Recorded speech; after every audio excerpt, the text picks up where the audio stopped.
क्योंकि जहां जाएगा वहां तो डिमांड की जाती है, इतना दोगे तो करेंगे, और नहीं मांगते हैं तो लिस्ट बना के दे देते हैं। देखो आपसे हमें कुछ चाहिए तो नहीं, हाँ हम आपसे कुछ मांग भी नहीं रहे, लेकिन ये देखो ये सामान जो है इसमें आजकल तो सब चलता है, और ये सामान तो आप अपनी कन्या को देंगे, हमें क्या देंगे? कार देंगे तो आपका दामाद चलेगा, आपकी बिटिया चलेगी। फ्रिज देंगे, ठंडा पानी आपकी बिटिया पिएगी और आपका दामाद, हम तो बाद में पी लेंगे, अगर आप कोई देगा तो पी लेंगे। बढ़िया आप एसी लगवाएंगे तो उसमें दोनों आराम से आराम करेंगे। हमें क्या, कभी कदार चले जाएंगे, कोई नहीं होगा तो बैठ के थोड़ी ठंडी हवा खा लेंगे। सब कुछ कह दिया, खुलेआम मांग रहे हैं। ये दहेज ये समाज के लिए बड़ा दीमक है भैया, हम सबको विरोध करना चाहिए इसका, लेकिन जब लेने की बारी आती है तो हम लोग खूब दिल खोल के लेते हैं, देने की बारी होती तो हाय हाय करते हैं। जिस समय देने का समय होगा उस समय, लेने के समय अगर आप मजबूत हो गए, हमें कुछ नहीं चाहिए, क्योंकि कहीं ना कहीं से तो प्रारंभ करना पड़ेगा। हमारा बच्चा कहीं बहुत अच्छे उच्च जगह पर है और फिर हम समाज में एक उदाहरण प्रस्तुत करें कि हम कन्या किसी गरीब और योग्य कन्या को अपने घर लेकर आए, तो समाज में एक उदाहरण होगा, तो शायद समाज उसको देखकर आगे बढ़े। लेकिन जितने उच्च लोग हैं वो सब धन हाथ खोल कर ले रहे हैं, दोनों हाथों से बटोर रहे हैं, और उन्हीं को देखकर छोटे और परेशान हैं। भैया उन्होंने तो इतना दिया, अब हम क्या करें? तो नारद जी कह रहे हैं, मैं समाज में जिस समय मैंने पूरी पृथ्वी का भ्रमण किया, मैं जहां भी गया कलयुग का ऐसा प्रभाव, सब जगह से धर्म समाप्त हो गया है। अब तो हर घर में कन्याओं की बिक्री प्रारंभ हो गई है। मन बड़ा दुखी हुआ मेरा।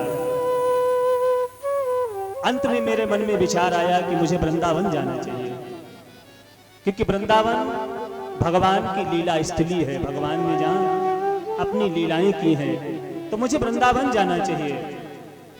और मैं वृंदावन पहुंच गया, और जिस समय मैं वृंदावन पहुंचा, यमुना के किनारे में जा रहा था, तो मैंने क्या देखा, एक स्त्री बैठी हुई और उसके पास में बहुत सी स्त्रियां हैं। मैं वहां से यूं ही जाने लगा, उस स्त्री ने मुझे आवाज दी, भो भो साधु क्षणम तिष्ठ। हे महाराज, हे महात्मा जी रुक जाओ। मैं उसकी ओर देखा, कौन है, कौन बुला रहा है? उस कन्या, उस स्त्री ने कहा, मच चिंता विनाश है, मेरी चिंता का नाश करते जाइए, क्योंकि मैंने ऐसा सुना है, दर्शनम तब लोकस्य, आपका कोई दर्शन भी कर ले तो उसके समस्त पाप समाप्त हो जाते हैं, उसके समस्त कष्ट समाप्त हो जाते हैं। हमारा कष्ट है, उस कष्ट का निवारण करिए महाराज। जिस समय नारद जी पहुंचे, नारद जी ने जाकर देखा तो क्या देखा, दो पुरुष लेटे हैं। नारद जी ने पूछा, देवी आपका नाम क्या है, आप हमें कैसे जानती हो, अपना परिचय तो बताओ। तो नारद जी कहते, उस देवी ने कहा, अहम भक्ति। क्या नाम है मेरा? कहिए कहिए, क्या नाम बताया? अहम भक्ति, मेरा नाम भक्ति है। इमौ में तनियो मतहु। और ये जो दोनों आप देख रहे हैं ना, ये दोनों मेरे पुत्र हैं, लेकिन देखो विडंबना भगवान की कैसी है महाराज। माँ तो युवा है, मुझ पर जवानी है, और मेरे दोनों पुत्र बूढ़े हो गए हैं, दोनों वृद्ध हो गए। कौन ऐसी माँ होगी जो ये चाहेगी कि वो तो युवा बनी रहे, युवान रहे, और उसके बच्चे उसके सामने वृद्ध हो जाएं? और ये दोनों मेरे पुत्र हैं, ज्ञान वैराग्य इनका नाम है, आप इनका बुढ़ापा दूर कर दीजिए, मेरी आपसे यही प्रार्थना है। नारद जी ने कहा, देवी परेशान मत हो, अरे तुम तो भक्ति हो, और भगवान तो तुम्हें इतना मानते हैं कि जिस घर में तुम चली जाती हो भक्ति, वो घर तो किसी म्लेच्छ का भी अगर है, किसी पापी का भी अगर वो घर है, तो भगवान उस घर में भी चले जाते हैं जिस घर में भक्ति है। क्योंकि भगवान भक्ति से बस में हो जाते हैं।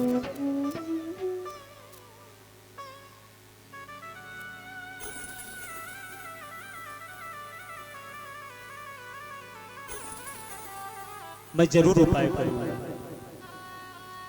नारद जी गए, नारद जी ने जाकर ज्ञान वैराग्य के कान में जाकर वेद वेदांत सुनाना प्रारंभ किया।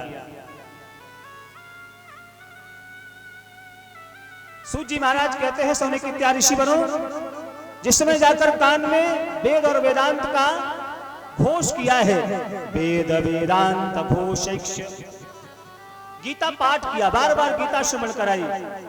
लेकिन हुआ क्या, जब तक कानों में वो गीता पाठ होता है, वेद और वेदांत का स्वर जाता है, तब तक तो कुछ ऐसा लगता है कि उन्हें चेतना सी आ रही है। और जैसे ही वेद वेदांत शांत होते हैं तो पुनः उसी अवस्था में चले जाते हैं।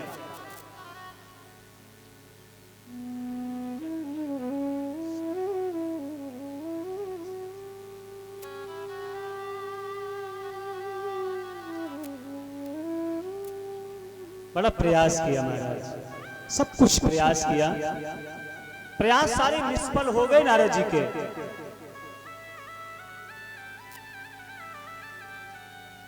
अंत में एक आवाज सुनाई पड़ी नारद को,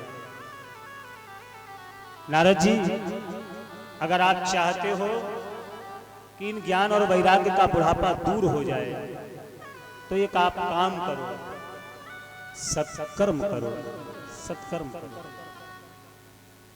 नारद जी कह रहे हैं, भैया मैं वही पूछने आपसे आया हूं, कौन सा ऐसा सत्कर्म है जिस सत्कर्म को हम करें और उसके द्वारा ज्ञान वैराग्य का बुढ़ापा दूर हो जाए, आप वो उपाय बताइए। बड़ी सुंदर बात कहने लगे हैं। कुमार ने कहा, नारद जी जो दवा आप ढूंढ रहे हैं, जो औषधि आप ढूंढ रहे हैं, ये रोग तो बाद में बना है, औषधि बहुत पहले ही बन चुकी है। क्या है औषधि को? बड़ी सुंदर बात कहते हैं कुमार ने कहा, जो भागवत रूपी अमृत है, सत्कर्म सूचको नूनम, उसके लिए क्या करो? बोले ज्ञान यज्ञ, ज्ञान यज्ञ करो, भागवत रूपी ज्ञान यज्ञ करो, और उसी ज्ञान यज्ञ के द्वारा ज्ञान वैराग्य का बुढ़ापा दूर हो जाएगा। नारद जी ने कहा, महाराज मैं तो उनको वेदांत सुना आया, वेद सुना के आ गया, मैंने भगवान के मुख से निकली हुई गीता श्रवण करा दी, और आप कह रहे हो कि सिर्फ भागवत सुनाने से उनका बुढ़ापा दूर हो जाएगा। ऐसा संभव है क्या? कुमार बंधु ने कहा, ऐसा संभव है।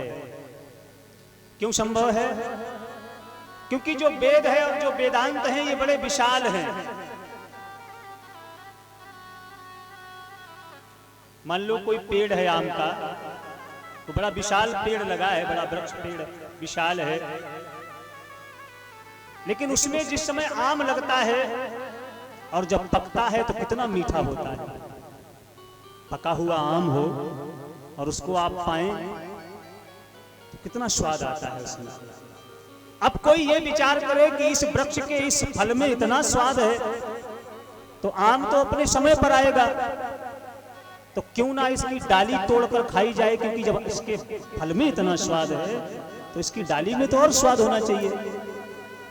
कोई सोचे इसके पत्ते में बड़ा स्वाद होगा, तो लाओ इसके पत्ते चबाएं, और कोई सोचे लाओ इसके तने में तो बड़ा स्वाद होगा, क्योंकि तने से ही तो सारा रस मिलता है, तो लाओ इसके तने को चूसा जाए, तो बताओ भैया क्या होगा? दांत ही टूट जाएंगे ना, क्या स्वाद आएगा क्या? ऐसे जो वेद और वेदांत हैं ये विशाल हैं, क्योंकि भागवत क्या है? बोले निगम कल्पतरोर गलितम फलम सुख मुखाद अमर तत्व द्रव संयुतम पिबति भागवत रसमालयम मुहरहो रसिका वो बेभाव कहा। निगम कहते हैं वेद को। जो वेद है ये बड़ा विशाल वृक्ष है और इसका जो पका हुआ, बिल्कुल पका हुआ, गला हुआ पका फल क्या है? वही है श्री मद्भागवत और बड़ा मीठा है। महाराज जी ये कैसे कह सकते हो कि मीठा है कि खट्टा है? मीठा इसलिए है क्योंकि इसमें तोते ने अपना मुख मार दिया है। अच्छा, हम जब छोटे थे ना तो हम लोगों ने ये विचार किया कि कभी भी कोई अगर आम से कोई फल नीचे गिरा और उसमें अगर किसी तोते का मुख लगा होता था तो हम जानते थे कि ये मीठा होगा। क्यों? क्योंकि तोता उसी फल में मुख मारता है जो मीठा होता है। या यूं कहें कि जिसमें तोता मुख मार देता है वो फल मीठा हो जाता है।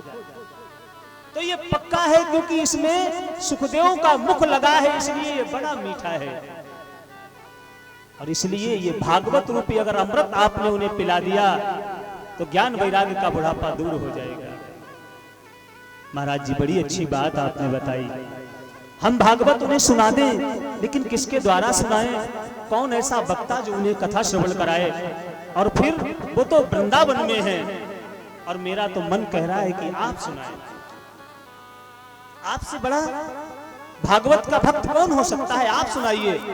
लेकिन आप बैठे हैं यहाँ, वो बैठे हैं वहां। अब श्रोता और वक्ता का मिलन कैसे हो? अब मिलन भी तो कराना है। तो आप एक काम करो, आप वृंदावन चलो।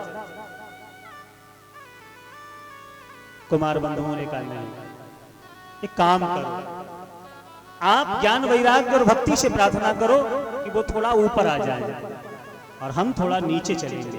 बीच की एक जगह का चयन कर लिया जाए। तो बीच में एक बड़ी सुंदर जगह है जिसका नाम है हरिद्वार।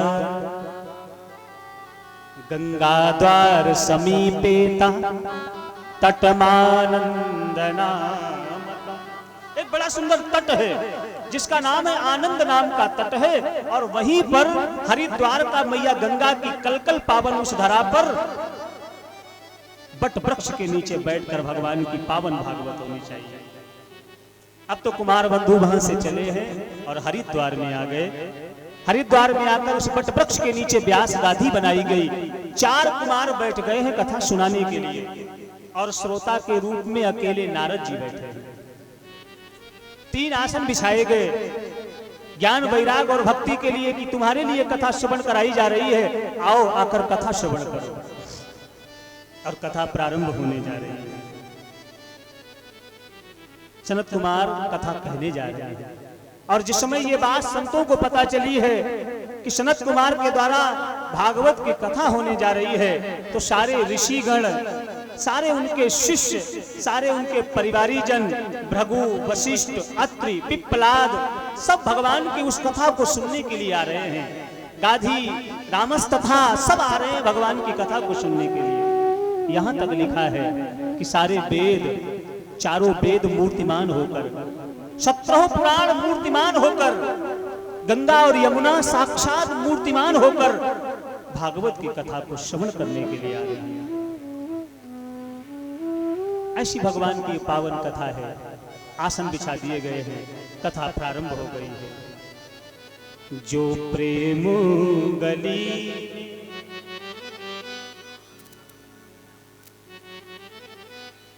और आया नहीं, प्रीतम का ठिकाना क्या जाने। जो प्रेम गली में आया नहीं, प्रीतम का ठिकाना क्या जाने। जिसने कभी प्रेम किया ही नहीं, जिसने कभी प्रेम किया ही नहीं, वो प्रीत निभा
इसने भागवत का मनन किया है, चिंतन किया है, नहीं तो ये ऐसी प्रेम की गली है, प्रेम गली अति सा